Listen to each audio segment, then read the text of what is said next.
kasalanan ko'y iyong bawiin, ayon din sa iyong pag-ibig sa akin.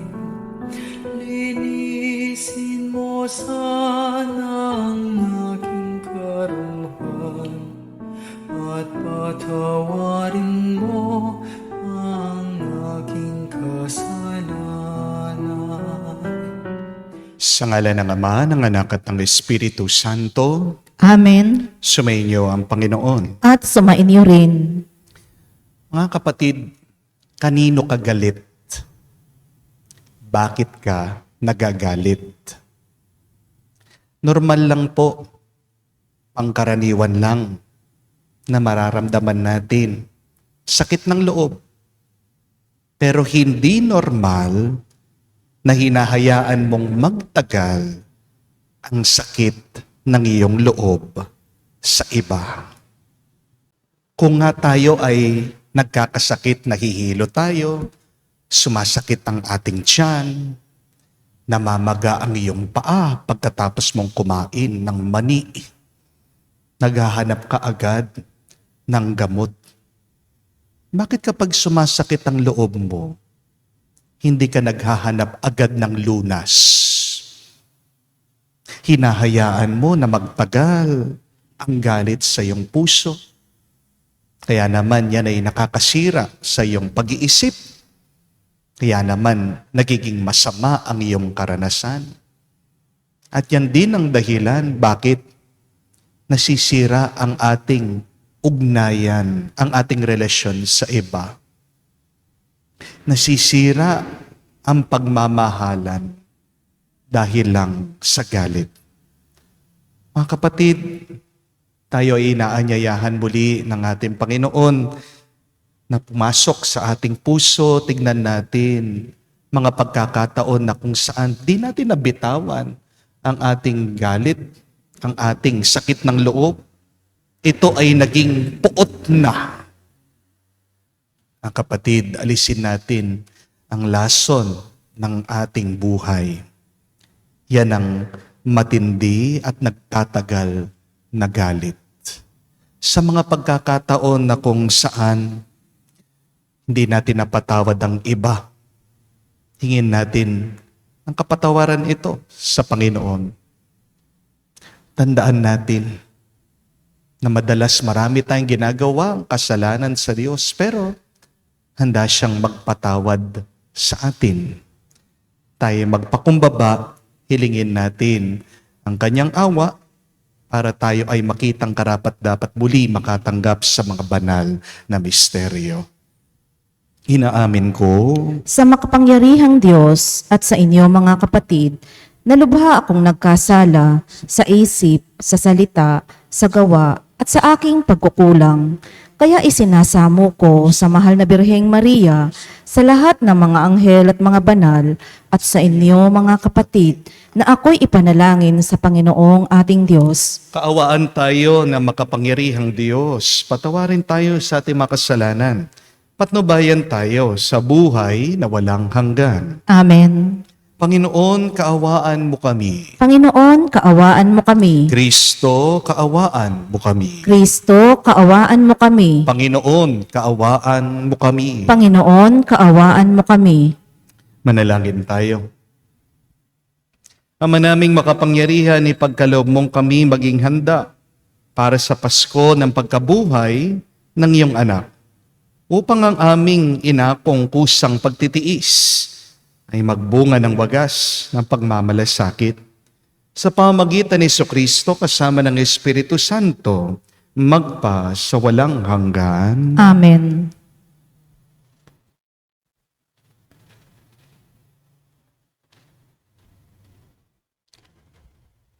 Pagbasa mula sa aklat ni Propeta Ezekiel. Sinasabi ng Panginoon, kung ang isang taong masama ay tumalikod sa kanyang kasamaan, sumunod sa aking mga tuntunin at gumawa ng mabuti, siya ay mabubuhay. Kakalimutan na ang lahat ng nagawa niyang kasalanan at mabubuhay siya dahil sa kabutihang ginawa niya sa bandang huli. Hindi ko ikasisiya ang kamatayan ng masama, sabi pa ng Panginoon. Ang ibig ko nga, siya'y magsisi at magbagong buhay. Ngunit kung ang isang taong matuwid ay magpakasama at gumawa ng mga kasuklam-suklam na gawain, hindi siya mabubuhay. Mamamatay siya dahil sa kanyang pagtataksil at sa kasalanang nagawa. Mawawalan ng kabuluhan ang lahat ng kabutihang ginawa niya noong una. Marahil ay sasabihin ninyong hindi tama itong ginagawa ko. Makinig kayo, mga Israelita. Matuwid ang aking tuntunin. Ang pamantayan ninyo ang baluktot. Kapag ang isang taong matuwid ay nagpakasama, mamamatay siya dahil sa kasamaang ginawa niya. At ang masamang nagpakabuti at gumawa ng mga bagay na matuwid ay mabubuhay. Dahil sa pagtalikod sa nagawa niyang kasamaan noong una, mabubuhay siya, hindi mamamatay. Ang salita ng Diyos. Salamat sa Diyos. Hiling namin iyong limutin tanang kasalanan namin. Hiling naming yung limutin tanang kasalanan namin. Sa gitna ng paghihirap, tinawag ko'y Panginoon. Panginoon, ako'y dinggin, pagkat ako'y tumataghoy. Dinggin mo ang pagtawag ko't paghingi ng iyong tulong. Hiling namin yung limutin tanang kasalanan namin. Kung ikaw ay may talaan nitong aming kasalanan, lahat kami ay tatanggap ng hatol mong nakalaan. Ngunit iyong pinatawad, kasalanan ay nilimot. Pinatawad mo nga kami upang sayo ay matakot. Hiling namin yung limutin tanang kasalanan namin. Sabik akong naghihintay sa tulong mo, Panginoon, pagkat ako'y may tiwala sa pangako mong pagtulong. Yaring aking pananabik, Panginoon, ay higit pa sa serenong naghihintay ng pagsapit ng umaga. Hiling namin yung limutin tanang kasalanan namin. Magtiwala ka, Israel, magtiwala sa iyon Diyos. Matatag at di kukupas ang pag-ibig niyan dulot. Lagi siyang naghahandang sa sino man ay tumubos. Ililigtas ang Israel, yaong kanyang mga hirang, ililigtas niya sila sa kanilang kasalanan. Hiling namin yung limutin tanang kasalanan namin.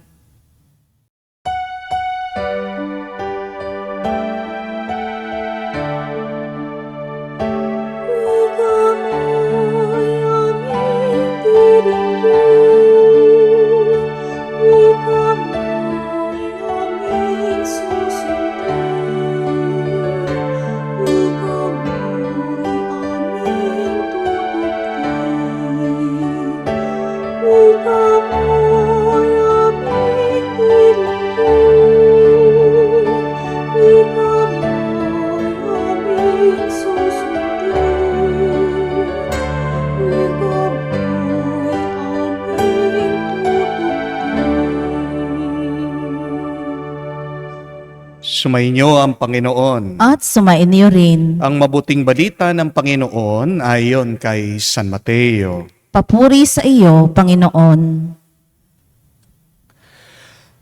Nung panong yun, sinabi ni Jesus sa kanyang mga alagad, "Sinasabi ko sa inyo, kung ang pagsunod ninyo sa kalooban ng Diyos ay tulad lamang ng pagsunod ng mga eskriba at ng mga pariseyo, hindi kayo makakapasok sa kaharian ng Diyos.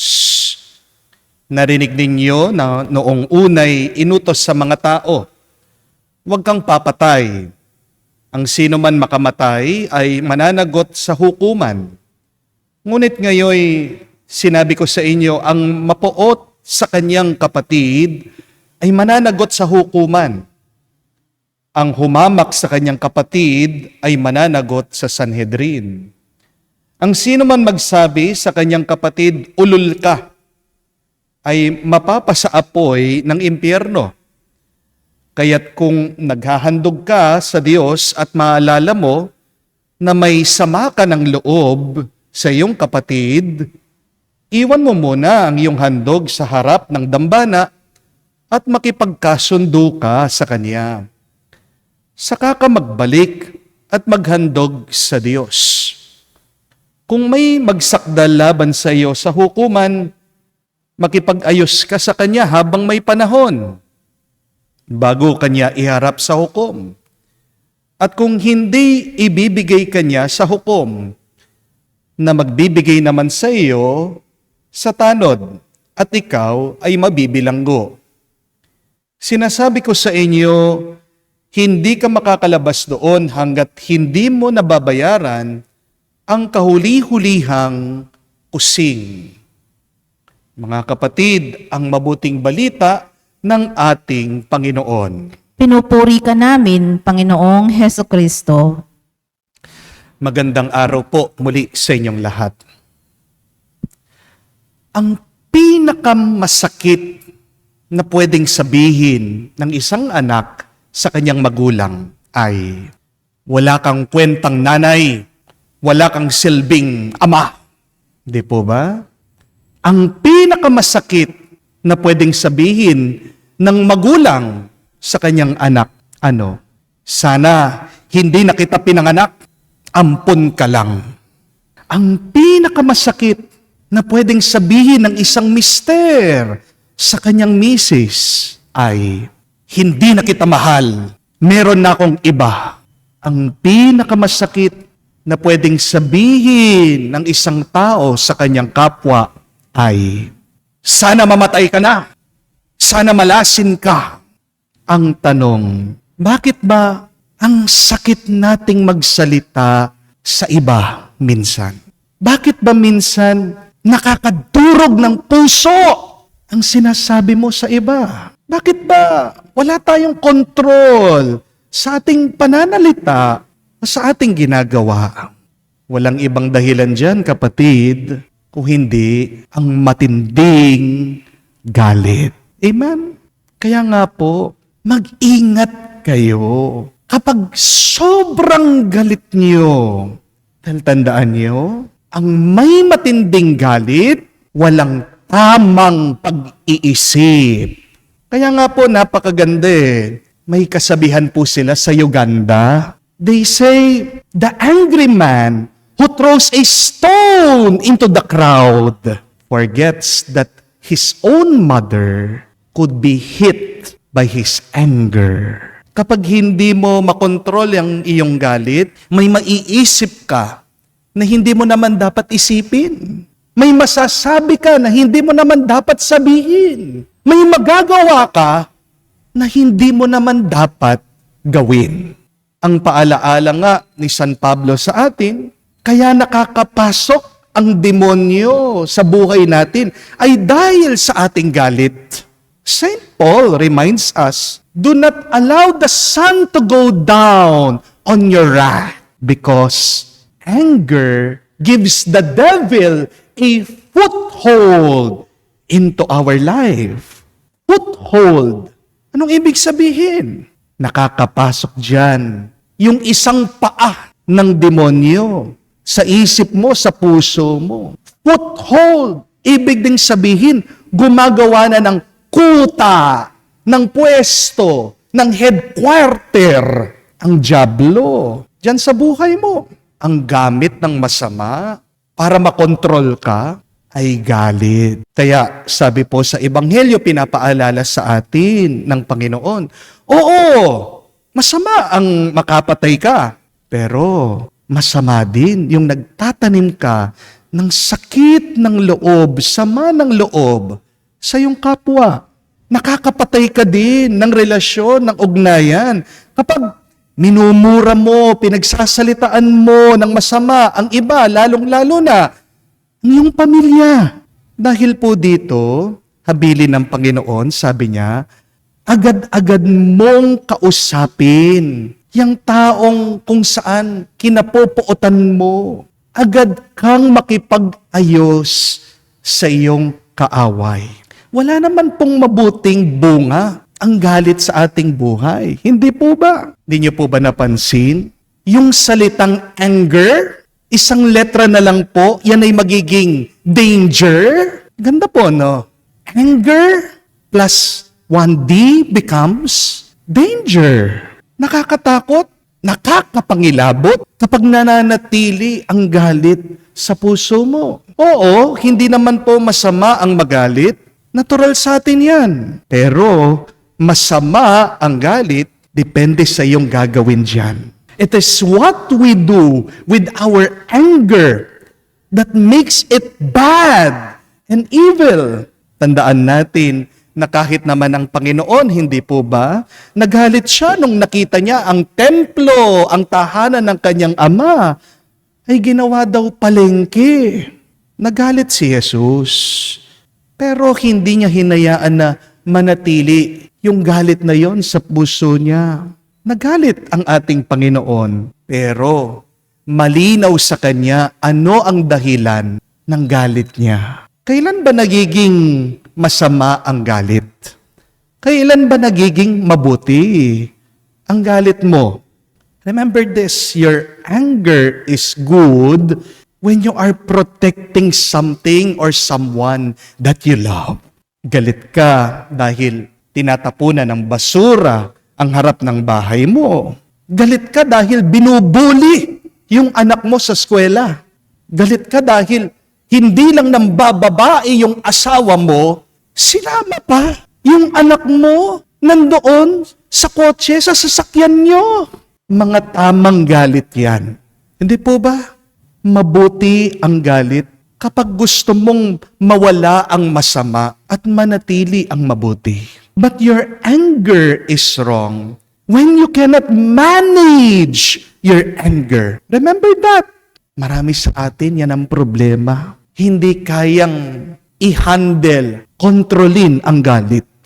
Ang kasabihan nga po sa Africa, you do not destroy a beehive because a bee stung you. Isa lang pong bubuyog yung kumagat sa inyo, pagkatapos sisirain mo yung lahat kung saan sila nakatira.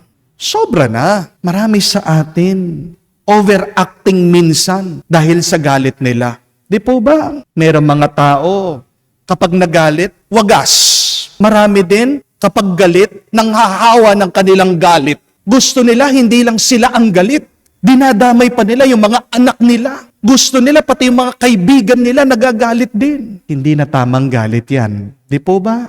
Halimbawa, dahil lang sa politika, kaya mong makipag-away sa comment section, kaya mong mamagmura sa ibang tao, kaya mong i-unfriend yung mga talagang kaibigan mo, mga kamag-anak mo. Dahil lang sa politika, nag-iiba na yung ugali mo. Kapatid, hindi tamang galit yan. Nasagi lang yung iyong sasakyan. Oo, alam ko, pinaghirapan mo yan. Pero naglabas ka ng pamalo, pagkatapos pinaghahampas mo yung taong nakagasgas ng iyong sasakyan. Kapatid, hindi mabuting galit yan. Yung isang misis na nakikipaghiwalay sa asawa niya dahil nagkamali lang na binili na hotdog. Hindi yata naaangkop na galit yan. Di po ba? Sometimes, wrong anger comes from our pride. Amen? Kapag gusto mo, ikaw lang yung tama, nakikipagtalo ka, ayaw mo magpakumbaba. Isang indikasyon na yan, kapatid, na ang galit mo ay nakakasama na. Pero para malaman natin kung talagang mabuti o masama ang galit natin, kailangan tanungin din natin ang ating sarili. Ano bang pinaglalaban ko? What am I really defending? Because your anger can be good when you are defending what is right. Again, what is right? It should not depend on you, on what you think. But we know what is right depending on what God teaches. We know what is good coming from the Lord. Huwag mong ipipilit na ito yung tama. Kung yung tama na pinaglalaban mo, hindi naman galing sa salita ng Diyos. Para maipaglaban mo ang tama, kailangan bumalik ka, makinig ka sa turo ng ating Panginoon. At ano ba ang kinakagalit ni Jesus? Nagagalit ang Diyos kapag yung mga nahihirapan, yung mga kawawa, yung mga hindi minamahal ay initsipwera, kinakalimutan, inaapak-apakan, hindi tinutulungan. Isa pong tanong yan na kailangan nating sagutin. Bakit ba ako nagagalit? Yung pinaglalaban ko ba, pinaglalaban ni Jesus, pinaglalaban ng Diyos? Kung hindi pinaglalaban ng Diyos, yung kinagagalit mo, baka mali yung galit mo. Amen? Isa lang po ang sagot para mawala ang galit natin, mga kapatid. Tandaan niyo po ito. Pasensya. Patience is the key to remove anger from our hearts. And what is patience? Remember these definitions of patience. First, patience is the ability to suffer long. Patience is the ability also to accept somebody when they are misbehaving. And patience is able to handle life even when it does not fall into place. May pasensya ka, kapatid. Kapag hanggang ngayon, tapat ka sa asawa mo kahit na siya hindi tapat sa iyo. May pasensya ka, kapatid, kung kinakausap mo pa rin yung tao kahit na ayaw kanyang kausapin. May pasensya ka, kapatid, kung nagtatrabaho ka pa rin kahit na sakto lang na nakakaraos ka. May pasensya ka kung sa gitna ng iyong lungkot at pangungulila, araw-araw, bumabangon ka pa rin, kumakayod, pinagpapatuloy mo yung iyong ginagawa. May pasensya ka kung kahit na may sakit ka, naghihirapan ka na, araw-araw, nagdadasal ka, o gusto mong magsimba. Ang pasensya ay grasya. Mas piliin nating magpasensya kaysa sa magalit. Dahil kapag ikaw ay nagtsatsaga at nagpapasensya, darami pa ang pagpapala at grasya sa buhay mo. Amen? Kapag gusto nyo na pong magalit, mga kapatid, magdasal kayo sa Diyos. Humingi ka ng pasensya sa Panginoon. Amen? Napakaganda po, basahin nyo. Sulat ni San Pablo, Romans chapter 12, verse 12. St. Paul reminds us, be joyful in hope, patience in affliction, faithful in prayer. Tandaan niyo po, mga kapatid, hindi naman perpekto ang mundo. Dahil hindi perpekto ang mundo na ating kinagagalawan, wala din perpektong tao sa buhay natin. Hindi rin magiging perpekto ang ating mga karanasan. Habang ninanais mo na maging perpekto ang lahat, mga tao, ang iyong sitwasyon, magagalit ka, sasama yung iyong loob. Amen? Anger sometimes is having unrealistic expectations. Maganda din pong itanong yan. Ako ba? Yung mga ninanais ko, makatotohanan ba? Or do I have unrealistic expectations to my husband, to my children, in my situation now? Again, the answer when you get angry is be patient. Continue to love. Even if people, your situation is not perfect. Amen? Patience is the ability to love under pressure. And in order to be patient, we must surrender ourselves to God. If you want to be patient, then surrender yourself to Christ. Sundan mo ang kagustuhan ng Diyos. Hindi ka malulungkot, hindi ka magagalit. Kasi paniwala mo, lahat na nangyayari sa'yo, kahit na yung away niyong mag-asawa, kahit na yung mga nasisira mong pangarap ay parte pa rin ng plano ng Diyos. Amen? Kaya nga po, sa susunod na magagalit ka, sundan niyo po ito. Una, huminto ka lang, Huminga ka na malalim. Labas mo sa paghinga mo. Yang bigat ng puso mo. Pero pangalawa, magnilay ka. Ask, what is your motive? What are you defending? Examine your desires. Ano ba talagang gusto ko? Yung gusto ko ba kagustuhan ng Diyos? At pangatlo, mga kapatid, magpasensya ka. Isuko mo lahat sa Diyos. Tanggapin mo lahat na nangyayari ngayon sa buhay mo ay grasya, pagpapala, parte yan ng plano ng Diyos. Kapatid, tandaan mo, ang galit nakakasakit. Pero ang pasensya nakakagaling, nakakapaghilom, nakakabuti. Kaya nga, ano po yung tawag niyo sa mga tao sa hospital? Diba? Patients sila. There is no healing without patience. Amen? Kaya nga po, kung kakausapin niyo ang iyong mga kaaway, magpasensya kayo. Kung gusto mong mawala ang galit sa puso mo, magtiyaga ka. Magdasal po tayo mga kapatid sa banal na misang ito. Sa tulong ng Diyos, maalis ang galit, sama ng loob sa puso natin. Suko mo sa Diyos. Magpasensya ka, magmahal ka kahit na nahihirapan ka. At makikita mo, magiging masaya ka, magiging mabuti ang iyong buhay, gaganda ang iyong karanasan. Ngayon, hanggang sa magpa sa walang hanggan. Amen. Mga kapatid, alay natin ngayon sa Panginoon ang ating mga dasal, hiling at panalangin. Labis ang pagkabigo at pagkahumaling na mamagitan sa mga tao, labis na pagtatalo-talo at pag-aaway. Hilingin natin sa Diyos na pagkalooban tayo ng kapangyarihan na maging mga tagapaghilom at tagapagkasundo. Ating sabihin, Panginoon, dinggin mo kami. Panginoon, dinggin mo kami. Ang simbahan naway maging kasangkapan ng pagkakasundo, pagpapatawad, pagpapagaling at pagkakaisa ng mga tao at bansang nakikipagdigmaan. Manalangin tayo sa Panginoon. Panginoon, dinggin mo kami. Ang mga pinuno ng pamahalaan naway magpasimula ng mga proyektong magtataguyod ng katarungan, kapayapaan at pagkakaisa sa mga tao. Manalangin tayo sa Panginoon. Panginoon, dinggin mo kami.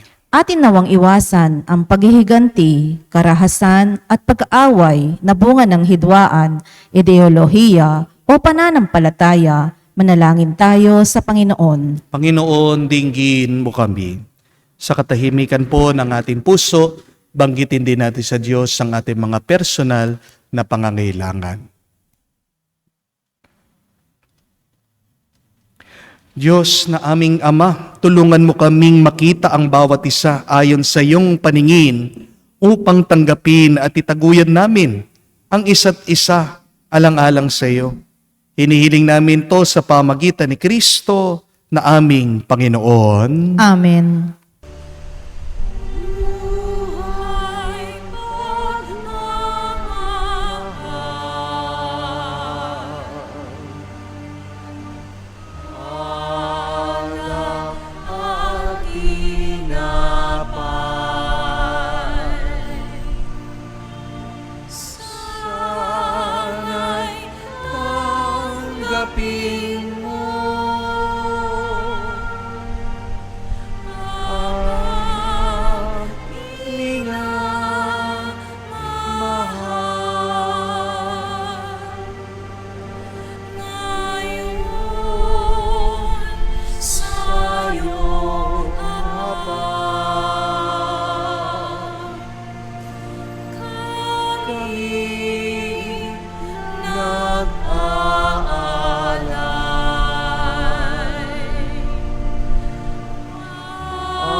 Manalangin kayo mga kapatid, para ang ating mga paghahain ay kalugdan ng Diyos, amang makapangyarihan. Tanggapin nawa ng Panginoon itong paghahain sa iyong mga kamay sa kapurihan niya at karangalan, sa ating kapakinabangan at sa buong sambayanan niyang banal. Ama naming lumikha, tanggapin mo ang aming mga alay na niloob mong magdulot ng iyong pakikipagtipan upang ito ay aming mapakinabangan bilang tagapagbigay ng iyong paglingap at pagmamahal. Sa pamamagitan ni Jesucristo kasama ng Espiritu Santo, magpa sa walang hanggan. Amen. Sumainyo ang Panginoon. At sumainyo rin. Itaas sa Diyos sa inyong mga puso at diwa. Itinaas na namin sa Panginoon. Pasalamatan natin ang Panginoong ating Diyos. Marapat na siya ay pasalamatan. Ama naming makapangyarihan, tunay ngang nararapat na ikaw ang aming pasalamatan. Sa pamamagitan ni Jesucristo na aming Panginoon, sa pagbabakasakali mong kami bubuti, isinugo mo si Jesucristo upang pangunahan kami.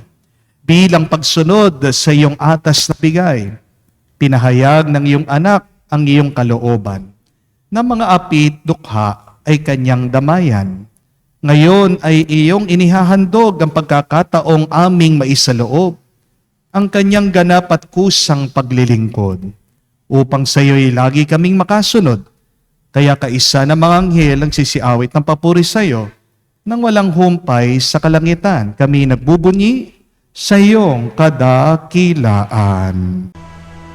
Santo, Santo, Santo, Panginoong Diyos, Napupuno ang langit at lupa ng kadakilaan mo.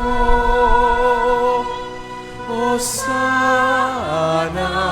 Hosana, Hosana sa kaitaasan. Hosana, Hosana, Hosana sa kaitaasan. Pinapala ang naparirito sa ngalan ng Panginoon. Hosana, Hosana, Hosana sa kaitaasan. Hosana, Hosana, Hosana sa kaitaasan.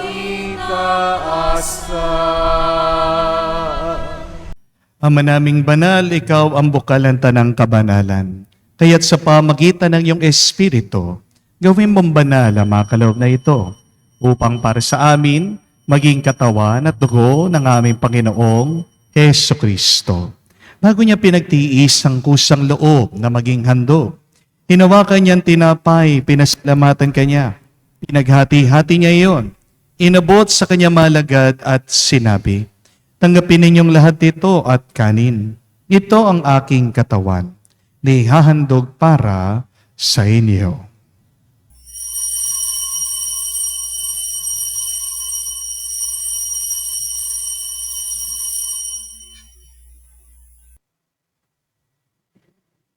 Gayon din naman na matapos ang hapunan, hinawakan niyang kalis. Muli kanyang pinasalamatan. Inabot niya ang kalis sa kanya malagad at sinabi, tanggapin ninyong lahat ito at inumin. Ito ang kalis ng aking dugo, ng bago at walang hanggang tipan. Ang aking dugo na ibubuhos para sa inyo at para sa lahat, sa pagpapatawad ng mga kasalanan. Gawin ninyo ito sa pag-alaala sa akin.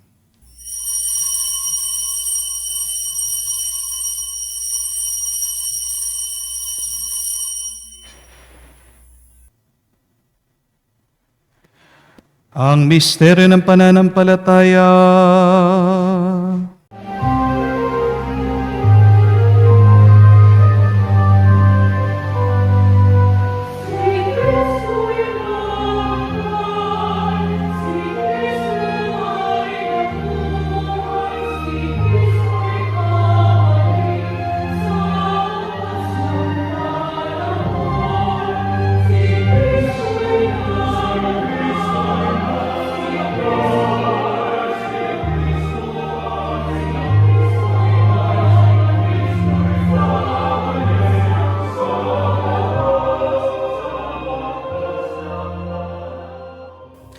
Ama, ginagawa namin ngayon ang pag-alaala sa pagkamatay at muling pagkabuhay ng iyong anak.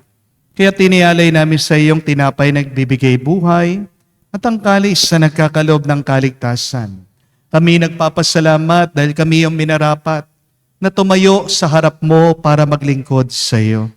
Sinasamo namin kami magsalo-salo sa katawan at tugon ni Kristo ay mabuklod sa pagkakaisa sa pamamagitan ng Espiritu Santo. Ama, lingapin mong iyong simbahan laganap sa buong daigdig. Puspusin mo kami sa pag-ibig. Kaisa ni Francesco, ang aming Santo Papa, si Florentino, aming Arsobispo at ng Tanang Kaparian. Alalahanin mo rin ang aming mga kapatid na nahimlay, may pag-asang sila'y muling mabubuhay. Gayon din naman lahat ng mga pumanaw. Kawan mo't sila't patuloyin sa iyong kaliwanagan. Kawan mo't pagindapatin kaming lahat na makasalo sa iyong buhay na walang wakas. Kaisa na Mahal na Birhen Maria, Ina ng Diyos. Kaisa ni San Jose, ang kanyang maligayang esposo. Kaisa ng mga apostol, lahat ng mga banal na namuhay dito sa daigdig na kalugod-lugod sa iyo. May pagdiwang nawa namin ang pagpupuri sa kararangal mo sa pamagitan ng iyong anak, aming Panginoong Heso Kristo. Sa pamamagitan ni Kristo, kasama niya at sa Kanya, ang lahat ng parangal at papuri ay sa iyo, Diyos Ama, makapangyarihan, kasama ng Espiritu Santo, magpasawalang hanggan. Amen, amen, amen. Sa nakakagaling na utos sa turo ni Jesus sa Panginoon natin at Diyos, ipahayag natin ang lakas loob.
Hinihiling namin kami adya sa lahat na masama, pagkalooban ng kapayapaan araw-araw, iligtas sa kasalanan, at ilayo sa lahat ng kapahamakan. Samantalang aming pinanabikan ang dakilang araw ng pagpapahayag ng tagapagligtas naming si Heso Kristo. Sapagkat iyo ang kaharian at ang kapangyarihan at ang kapurihan magpakailanman. Amen. Panginoong Heso Kristo, sinabi mo si mga apostol, kapayapaan ang iniwan ko sa inyo. Ang aking kapayapaan binibigay ko sa inyo. Tunghayan mo ang aming pananampalataya. Huwag ang aming pagkakasala. Pagkalooban mo kami ng kapayapaan at pagkakaisa, ayon sa iyong kalooban, kasama ng Espiritu Santo, magpa sa walang hanggan. Amen. Kapayapaan ng Panginoon ay laging sumainyo. At sumainyo rin. Magbigayan po tayo ng kapayapaan sa bawat isa. Peace with you po. Kapayapaan po sa inyong lahat.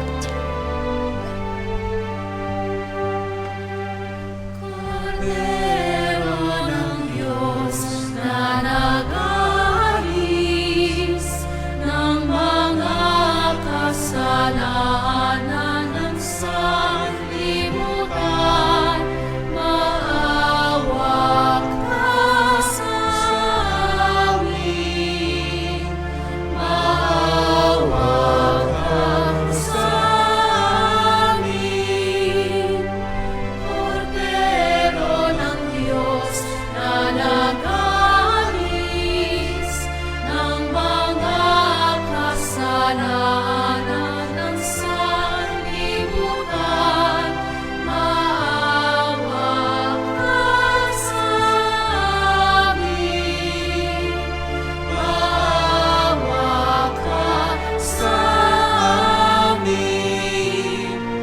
Cordero ng Diyos na nag-aalis ng mga kasalanan ng sanlibutan, ipagkaloob mo sa amin ang kapayapaan.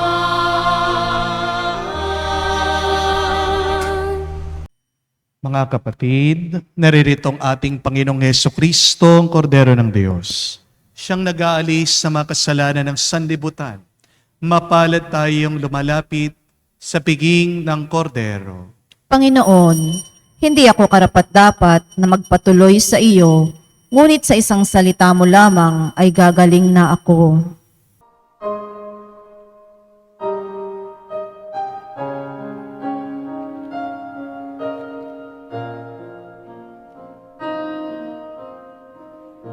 Minsan isang aking silid, may nagdiwang at may naghalik, nang pinapayagan pagkain ng ulan sa langit. Minsan isang takip siling, may lumuhang nananalangin. Ang tadhana'y mapangyari, ngunit kung nais siyang tutusin, kasama-sama natin siya. Ang puso natin babaguhin, ang hain niya ay tanggapin. Kahit hindi na takip siling. Manalangin tayo. Ama naming mapagmahal, ang banal na pakikinabang namin ngayon ay magdulot nawa ng kagalingan sa aming nauukol at pagkadalisay ng aming makasalanang kahapon. Kami naway laging makasalo mo sa habang panahon.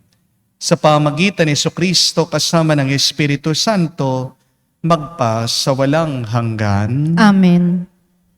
Ang taong may matinding galit ay taong wala sa tamang pag-iisip. Tandaan niyo po yan, mga kapatid. Kaya mag-ingat kayo pag meron kayong galit na hindi nawawala. Makakasakit kayo sa iba at pati din kayo ay masasaktan habang may sama kayo ng loob. Bakit ba tayo nag-aaway minsan?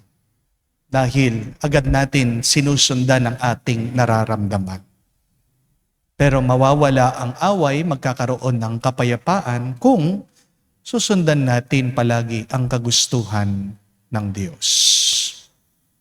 Kaya nga po, para mawala ang galit, kailangan maging mapagpasensya ka.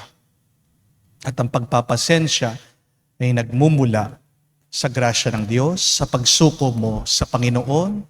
Ikaw ay nagpapasensya kapag ikaw ay nagmamahal pa rin kahit na nahihirapan ka. Ikaw ay nagpapasensya kung ikaw ay umiibig pa rin kahit na hindi na kaibig-ibig yang taong yan. Kaya para po sa ating assignment ngayon, suriin niyo ang inyong kalooban. Bakit ka ba nagagalit sa taong yan? Be honest. Maging tapat ka sa nagmumula yung galit na yan. Nakakatulong ba yan? Ano nang mabuting na idulot ng galit na yan sa iyo? Kung hindi mo kayang makausap ang taong yan na kinagagalitan mo, kinapupuotan mo, yung taong may sama ka ng loob, gawin niyo po, please find a silent moment, a moment for yourself. Close your eyes and imagine that person in front of you. Have a dialogue with that person. Kahit lang sa inyong katang isip, sa inyong imagination. Pakinggan mo siya. Ano kaya yung dahilan? Bakit nagagawa niya yung mga bagay na yon? Bakit nasaktan ka niya? Bakit siya'y nagkamali o nagkasala sa iyo? Listen. No? Using your imagination. Listen through praying. At tingnan mo din yung iyong sarili. Tama ba yung iyong nararamdaman na galit sa Kanya?